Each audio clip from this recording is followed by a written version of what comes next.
भारत का अपना jet engine Kaveri, इस पर तो कई सालों से बात हो रही है।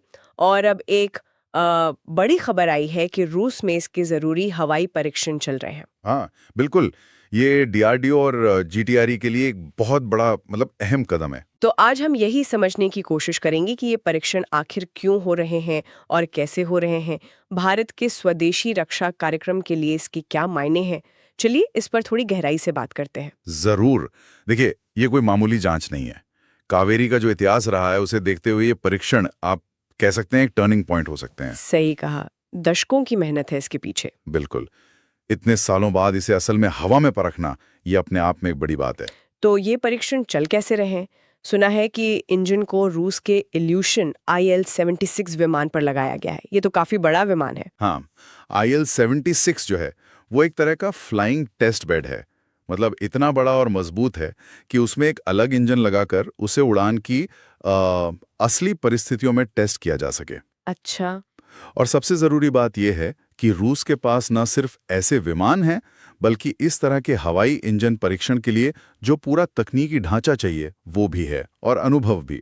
तो इसीलिए ये परीक्षण रूस में हो रहे हैं, क्योंकि भारत के पास अभी अपना ऐसा कोई एयरबॉर्न टेस्टिंग प्लेटफॉर्म तैयार नहीं है। हाँ, बिल्कुल सही।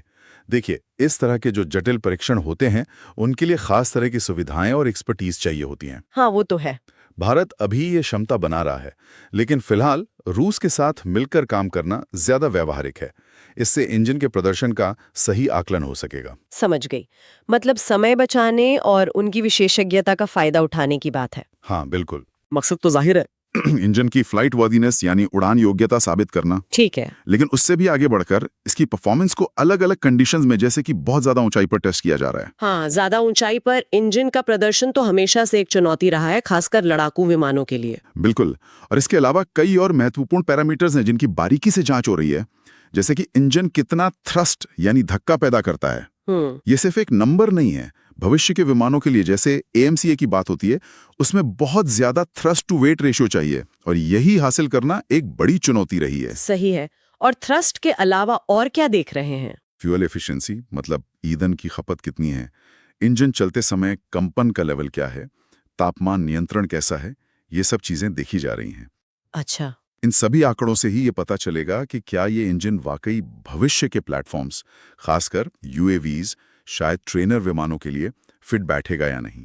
तो मतलब अगर ये सारे परीक्षण सफल रहते हैं, तो हम उम्मीद कर सकते हैं कि कावेरी इंजन को आखिरकार भारत के जो बड़े प्रोजेक्ट्स हैं उनमें जगह मिलेगी, जैसे घातक, UCAV और शायद AMCA में भी। हाँ, संभावना तो यही है। देखिए, इन परीक्षणों के जो नतीजे होंगे वो कावेरी के भविष्य के लिए बहुत ही महत्वपूर्ण साबित होंगे। अगर परिणाम अच्छे रहे तो ये घातक जैसे मानव रहित सिस्टम के लिए एक स्वदेशी इंजन का रास्ता खोल सकता है। AMCA के लिए शायद अभी और काम करना पड़े, लेकिन ये परीक्षण उस दिशा में भी महत्वपूर्ण जानकारी देंगे। और अगर नतीजे उतने अच्छे नहीं रहे जितनी उम्मीद है, तो वो भी एक तरह की जानकारी होगी। उससे पता चलेगा कि डिजाइन में कहाँ कमी है और कितना सुधार करना होगा।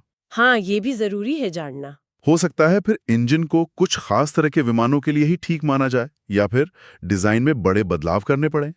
ये पूरी प्रक्रिया सीखने और सुधार करने की है। तो कुल मिलाकर ये परीक्षण सिर्फ एक इंजन की जांच नहीं है, बल्कि भारत की आत्मनिर्भरता की राह में एक बहुत अहम पड़ाव है। निश्चित रूप से रूस में हो रहे ये परीक्षण कावेरी इंजन की क्षमताओं का मूल्यांकन तो करेंगे ही, साथ ही भविष्य के स्वदेशी एयरक्राफ्ट्स, खासकर मानव रहित सिस्टम्स के साथ इसके इंटीग्रेशन की नींव भी रखेंगे। ये दशकों के निवेश और मेहनत का फल देखने का समय है। बिल्कुल।